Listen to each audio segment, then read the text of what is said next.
friends. This is Reflections, a program sponsored by Paducah Cooperative Ministry, where together we do God's work with human hands. I'm Karen Winkel. I pastor, I was going to say Fountain Avenue United Methodist. That's your church, Gregory. Well, I you'd pastor, be welcome there. You'd be welcome there. I know. I pastor United Church of Paducah here in Paducah, and I'm one of your co-hosts. The other co-host is Gregory Waldrop, who is indeed the pastor of Fountain Avenue United Methodist. Good to be together, Gregory. Yeah, glad to be right here with you. Good to have you with us. Glad to be with all of you, and we're glad to have with us two important parts of the PCM community and really the whole McCracken County community. We have the Executive Director of Paducah Cooperative Ministry, Heidi Suhrheinrich, is here, and with her is Sheila Forrest, who is the director, the resident director of the homeless shelter that the Cooperative Ministry sponsors and oversees. Welcome. Thank you. Have you here. Yeah, we're very glad for your work. It's important work. It's a large work that I don't think a lot of people know is around, but tell us just a little bit about give us an overview of the homeless work. Well, I'm not the numbers person, so if you need the numbers first, that would be Heidi. I don't keep up with the numbers as much as I do with the human side of it, I think. So I don't do the numbers well. So. Well, we have a 40-bed homeless shelter that we have operated really since 1989. So we've been in the homeless shelter business for a little while. We lease our buildings in partnership with the Paducah Housing Authority, which makes for a real nice partnership. We lease about 5 buildings. They're 4 and 5 bedroom houses. One is for single men, one is for single women, 3 are for family units. And then we have 2 apartments that are on site. Sheila has a house that she lives in right in the middle of everything. And then we have a part-time shelter manager that gives Sheila a little time off on the weekends and things like that, vacations. So we have 2 staff on site, 1 at all times, and we can accommodate up to 40 people, families and individuals, and they stay an average of 30 to 90 days, and it's a very comprehensive program. We really try to look at all facets of the homeless individual and what their needs may be to help them have an expectation, reasonable expectation of getting out of that homeless cycle and staying out. Well, it's very important work. And how many people a year this past year? Ooh, this past year, just did that yesterday. We had 334 admissions to the shelter, 334, and we have never had a higher number. We had one year that tied that. Back in 2003, but that's about all we can do in a year's time to really get them into the shelter and spend adequate time with them to successfully get them out of their homeless condition. And we're not always successful, and Sheila and I recognize that timing is everything. Right. Sometimes change is very difficult, and sometimes change is required. You're meeting a need, but that need exceeds your capacity to meet it. So you've had over 300 individuals that you assisted last year. Right. How many more might be out in the community who if you had the capacity, could probably double that easily. Yeah, we probably could. Paducah really is a crossroads, as you know. We get folks from the other western Kentucky counties that don't have any resources in their community in homeless conditions. We get folks from southern Illinois that maybe their shelters are full. Sometimes we send folks to southern Illinois because our shelters are full. So there's a real network of homeless service providers in this region trying to meet these needs. Now, Paducah Cooperative Ministry is the only shelter in this region for single women that are not in a domestic violence situation, and one of the few just for women with children. And that's been really one of our challenges over the years is, it's a terrible position to have someone come into your office and a couple small children and not have space to accommodate them. You absolutely do not want to feel like your pockets are empty and you don't know what to do. Our philosophy is, with anybody, is to try and find the next available bed if at all possible, and that may mean a Greyhound bus ticket to Carbondale or to Nashville or whatever to try and find a bed. Sometimes it's just as far as Graves County, but it can be a very tricky and a very helpless feeling sometimes. I know there cannot possibly be one sort of homeless person or one single reason that folks are there. What kind? I'm sure it kind of falls into some different categories. Help us Why don't you talk understand. about the stereotypes versus the reality? Yeah, you know, excuse me, most people assume that, you know, the average homeless person is an alcoholic male, just, you know, out on the streets, just not wanting to be responsible for self, and it's so not true. We have more single women that come to us wanting shelter, or moms with kids, or couples with children. Sometimes they've gotten stranded in the area. They were on their way to family somewhere else, and the car breaks down, and they end up staying here. We're also seeing more single ladies that seem to have a mental illness who just may pick up and just take off. We've had a lady that had a home and a family, and one day she just disappeared on them, and it's because something told her she needed to leave, and she did. So no, the face of homelessness has changed a lot, and we have a lot more children that are ending up homeless with their parents, and a lot of times it's due to drug addiction issues, not as much domestic violence as you would think for us, but usually it's an addiction issue that sends them on the road. You know, whether they're running from a drug dealer or running from their addiction, they think if they leave the area that they're in and go to a new area that they'll leave all of their old habits behind, which isn't the case. They come with them. And I think we really saw the face of homelessness change in the mid-90s nationwide, and that's when really the rise in families with children became noticeable. A lot of that had to do with welfare reform, perhaps, the employment. We've got so many folks that are actually employed, actually have income, but living so close to the edge, not able to get a full-time job with any sort of benefits. We've got people working in the service industry all over McCracken County that may get 30 to 35 hours a week. They don't have sick days. Their car, if they have one, is probably patched together with duct tape, and you know, they're just trying to keep gas in it these days for starters. Really? If they get sick, they can't work. If their child gets sick, they have to stay home. They can't take the child to daycare. If the car breaks down, they can't catch a ride. They're going to miss work. Those are days they are not paid for, but their bills maintain, you know, the same. And if they're living just, you know, hand to mouth at that point anyway, it doesn't take long for them to just get so far behind. They literally have to start over from scratch. And so we've seen a lot of families in that situation that just couldn't make it. And I'm thinking about a book that can really open the eyes of folks, that describes one woman's experience trying to make a living on minimum wage jobs, called Nickel and Dimed, by Barbara Ehrenreich. And I've had people at various churches that I've served read that book, and for folks who have not walked that walk, it really helped, I think, dispense some of the mythology that goes around work, that we have people who are working, who are just hanging on and praying, showing up at work ill because they can't afford to stay home. And I think that I would recommend that book to our viewers. That is a good book, and that brings up so many scary scenarios. We have child care situations where if adequate child care is not available, folks do desperate things. They'll leave their children with people they don't know very well.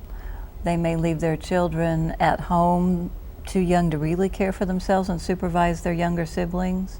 We've all heard stories in the newspaper about people leaving their children in the car while they went in and worked their shift because they could not miss that shift, but yet they had inadequate resources to care for their families. And so there are really some desperate situations, and most of our folks really are needing to work at least 2 part-time jobs to have any hope of affording rent in the fair market. You know, we direct most of our folks to subsidized housing because that seems to be the next safest step up from homelessness, where they're only charged 30% of their income for rent.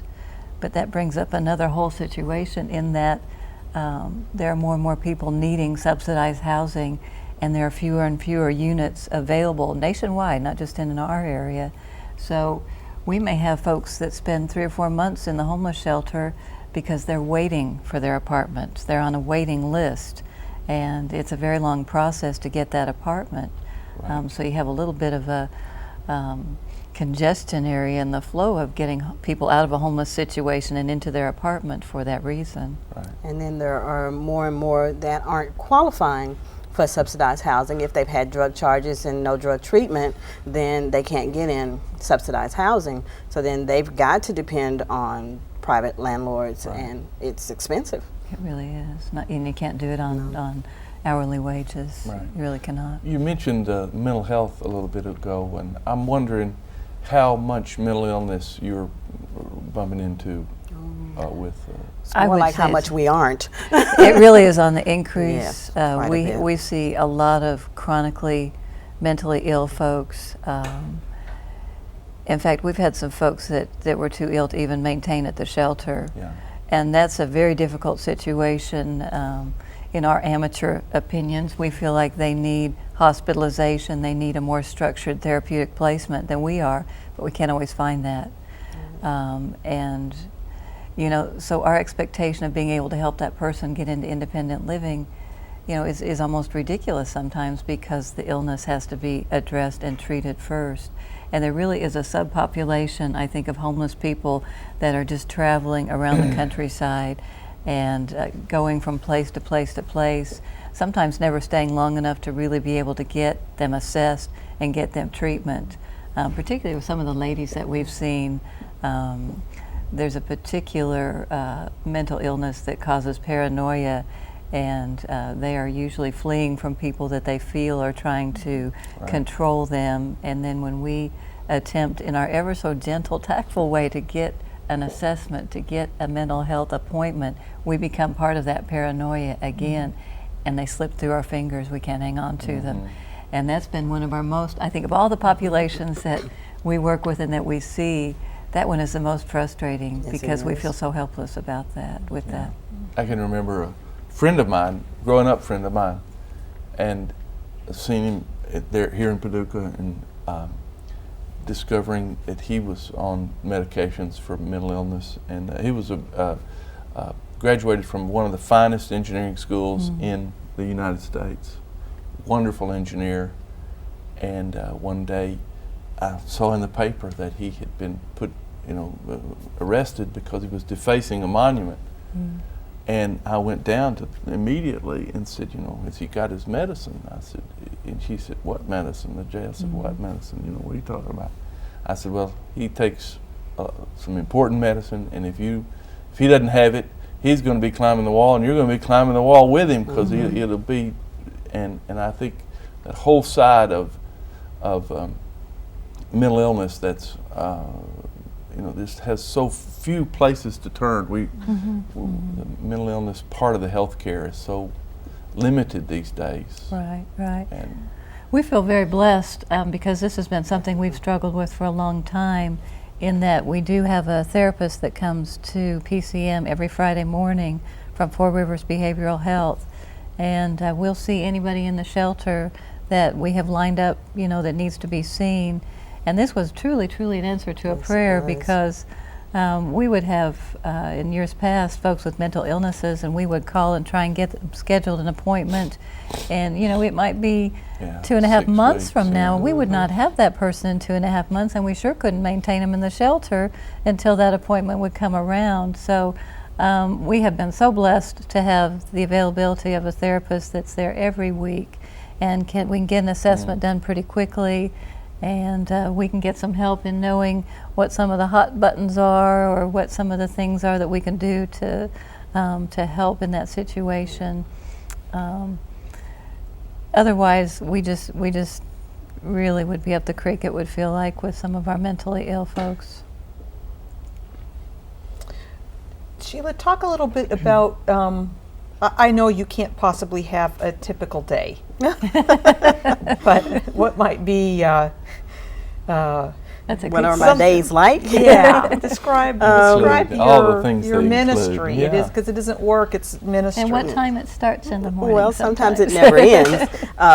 It's basically, my hours are supposed to be from 9 to 5, but at 7 8, 9, 2, 3 a.m. I may be out having to deal with a situation.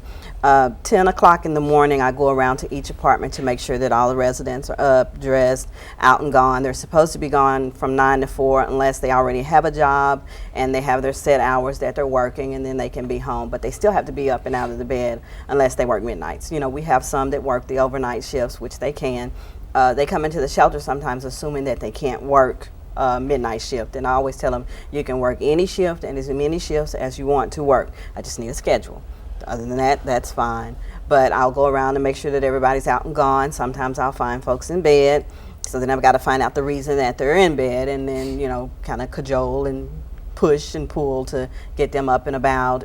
Some have appointments that they have to go to. I help them keep up with their appointments and remind them that they need to be gone or where they need to be going to, because I found that they really do sometimes have trouble keeping up with those kind of things. Right. So I get to be the date planner, and you know, And the alarm clock. And definitely the alarm clock. I've gotten up at 6:30 to go make sure Mom had her daughter up to go to school, because she wasn't in the habit of getting her up for school. So I get up and go make sure that she's got her up and ready to go to school. So And it's just a part of your attempt to help people enter into regular, normal, to establish healthy a routine. routines. Yes. Yeah. I tell them all the time, you know, living life right is boring. You need to understand it's a dull, boring, day to day, do the same thing issue, but you can do it, and it's okay, and it works. So, you know, I do it, you can do it. You know, I try to let the residents know. A lot of times our residents come in thinking that everybody wants something from them. It's always about what you want,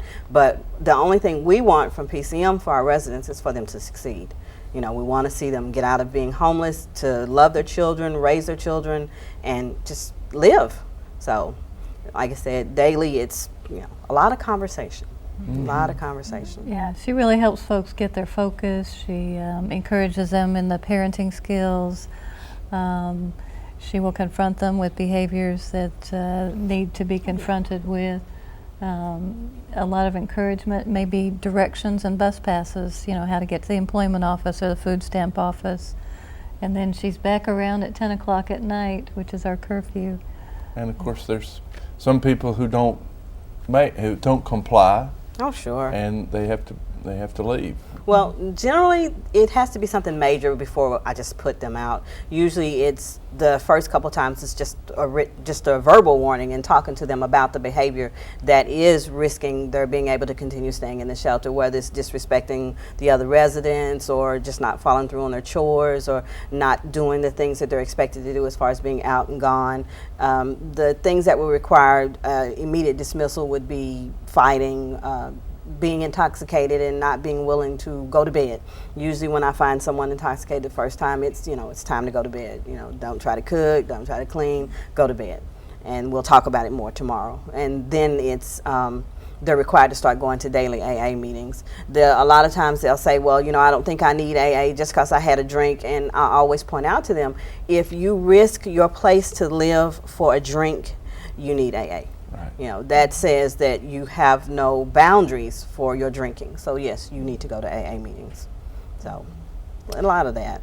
You said you've been doing this for 11 years. It'll be 11 in April. What? Because I would think that this is extremely demanding, just even physically. Your schedule is physically demanding, but also emotionally and spiritually demanding. What has sustained you for 11 years? I would say that would be God.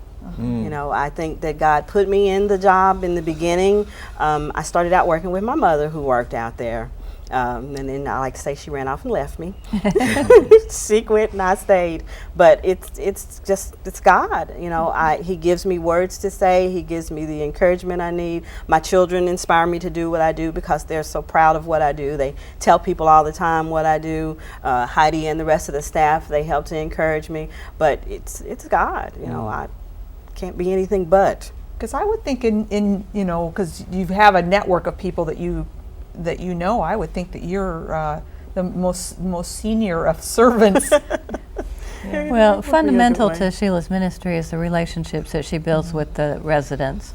And she works on developing trust and really being very straight and open and honest with them. And the neat thing that I've observed over the years is that people come back who have been gone from the shelter for 3 and 4 years, or she'll get a phone call, and they'll report back. This is what's going on. I just wanted you to know, and they feel a commitment really to Sheila to let her know how they're doing and to thank her for what she's done, and or pull out something she said to them one time that really stuck with them, and it really makes a difference. Yeah, it does. She's a little bit infamous in the neighborhood as well, because I think that the folks that are not in the shelter also recognize her as a go-to person, which is sometimes a detriment, but just she listens to everything that anybody has to say, and she gives them that time and that compassion, and that makes a difference to people. I've always thought of Sheila as sort of a cross between Oprah and Dr. Phil together, so this That's a good combo. blending. Wow. So I don't guess you're getting paid what you're worth on that one. I'm but- sure she's Yeah, not. no, I get it. I do get it. I get it in the response from the residents, and like she said, from those that may call me at 1 o'clock in the morning to tell me Merry Christmas. But I get it back. What about churches in the area and or Christians who would like to do and help you do your work there? What are some of the ways that churches and individuals can help that happen well? Well, we always need donations, not just of the monetary type, but because of the demands of what the shelter needs, which is, household items, Toilet paper. paper towels, laundry detergent, dish Shampoo. liquid, shampoo, conditioner, fabric softener, things like that. When we don't get it donated, we have to buy it. And when we don't buy the extras like fabric softener and conditioner, we just buy the basics. Always donations, and then to be willing to open up to maybe every now and then send out invites to their church to say that they're willing to pick up, because I do get residents that will ask me, what's a good church I can go to, and I usually send them to ones in the neighborhood because I know they're within walking distance until they get to know a church that might be willing to pick them up. Yeah. And prayer, praying for us. Yeah. We can always use that. I know there's some churches that do, like at Christmas, maybe at other times Oh, as yeah. well, do parties for everybody, or who come and read with the children and or Come and do a have games cookout in the with them, have a summertime. cookout. And it goes back to that relationship building. A person is so much more likely to succeed at making changes in their lives if they have support, if they have relationships that are healthy and meaningful. And just knowing that a church is willing to send a van by for Wednesday night suppers, and that they are invited to come and be a part of that, or any other program, Vacation Bible School or whatever. We don't, obviously, being an interfaith ministry, reflecting so many denominations, we don't support anyone, but we support everybody's efforts to connect somehow with a church of their choice, because we see the difference that it makes in their life and in their ability to succeed, and having that support, that church family that's welcoming and warm. So an individual who wanted to get involved would contact PCM or contact Sheila directly? Who Yeah, Who really should someone either call? one. Either one. They can call the office at 442-6795, and we're there Monday through Friday, 9 to 4. Or they can contact Sheila at the shelter, and that's 444-0005. And either one of us can. We talk about 100 times a day, so At least. just throughout the day, we're constantly talking back and forth about what's happening on the office end of things and what's happening on the shelter end of things, and just, in addition to relationships, communication is the other key to making this program work, is that everybody needs to know what's happening with one another. So that's a real important part of what we do. So either way works. Yeah, I had a young man that during Thanksgiving just called out of the blue, and he'd heard a little bit about PCM and he wanted to do something. So he bought a couple chickens at one of the stores and some canned goods and some bread, and he wanted to bring it by. So he brought it by that evening, and I dispersed it to the houses that I could, and then he turned around, and I think during Christmas he was going to do bean soup fixings, and I had him bring it over to the office because he'd bought quite a bit. So you know, just little things like that mean a lot.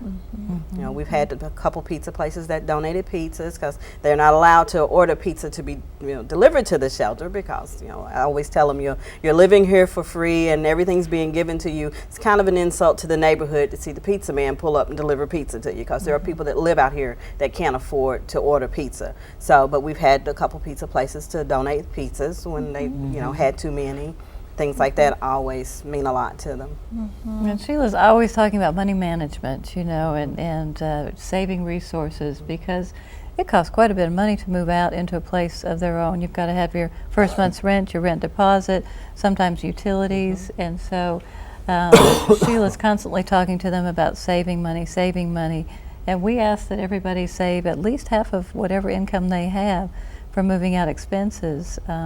And we find that most of our residents need some money management education. They really have been accustomed sometimes to living for today, and I've got resources today, so I'm going to use those resources today, and not thinking about how much I need to have by the end of the month if I want to move into my apartment, and thinking ahead and planning ahead. So that's a lot of what Sheila does as well, and that constant conversation. A couple of more minutes left, but I know you're dreaming a little broader dream here soon, or not too soon, I don't know. Anyway, you've got the facility from the city, and tell us just to outline that for us. Well, the nucleus of that was some of the letters that we received from women that were coming out of incarceration and wondered if they could come to the homeless shelter as their home placement.